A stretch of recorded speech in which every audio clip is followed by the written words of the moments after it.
안녕하세요. 오늘은 1월 5일 목요일입니다. 맏아들을 위한 대속.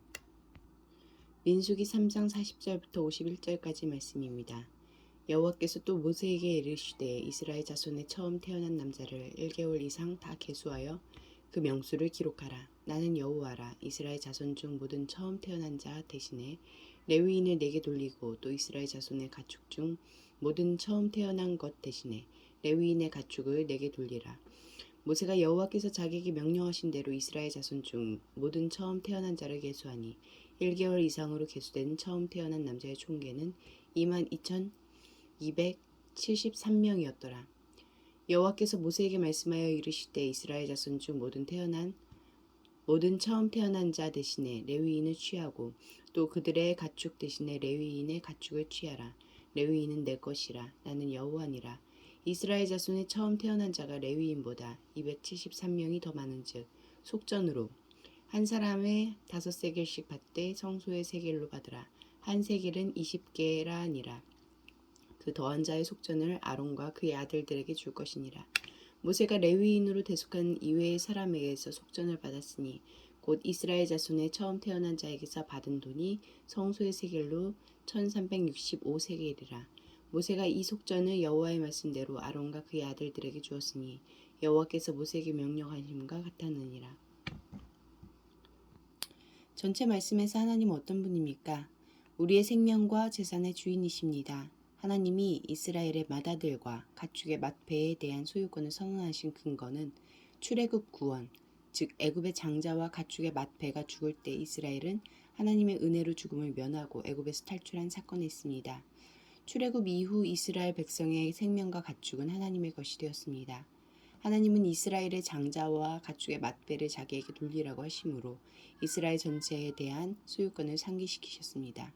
시간이 흐른 뒤 하나님은 이스라엘의 맏아들 대신 레위인을 일반 가축의 맏배 대신 레위인의 가축을 자기에게 돌리라고 하셨습니다. 이스라엘을 대표하는 존재가 바뀌었을 뿐 이스라엘 전체의 생명과 재산이 하나님의 것이라는 의미는 그대로였습니다. 이스라엘 백성은 하나님께 온전히 드려져서 회막에서 봉사하는 레위인을 보며 자기들의 생명과 재산이 하나님의 것임을 기억하고 하나님의 뜻대로 살아야 했습니다. 우리도 죄와 허물로 죽어 있다가 예수님이 주신 생명을 얻어 살아났습니다. 구원이 은혜임을 아는 사람은 자기의 생명과 재산을 자기 것이라고 주장하지 않습니다. 하나님이 맡기신 선물로 알고 청지기로서 하나님의 뜻대로 살고 하나님이 기뻐하시는 일에 재물을 사용합니다. 46절부터 51절까지 말씀에서 하나님은 어떤 분입니까? 구원하신 백성 모두에게 예외 없이 소유권을 주장하십니다. 이스라엘의 맏아들 수를 세니 레위 지파의 남자 수보다 273명이 많았습니다. 하나님은 모세에게 레위인이 대속하지 못한 273명에게서 5세겔의 속전을 받아 제사장에게 주라고 하셨습니다. 그렇게 하심으로 이스라엘의 맏아들은 한 사람도 빠짐없이 하나님께 드려진 사람이 되셨습니다. 이는 맏아들이 대표하는 이스라엘 백성도 예외 없이 하나님께 드려졌음을 의미했습니다. 구원받은 나도 하나님께 드려진 사람, 하나님의 소유입니다.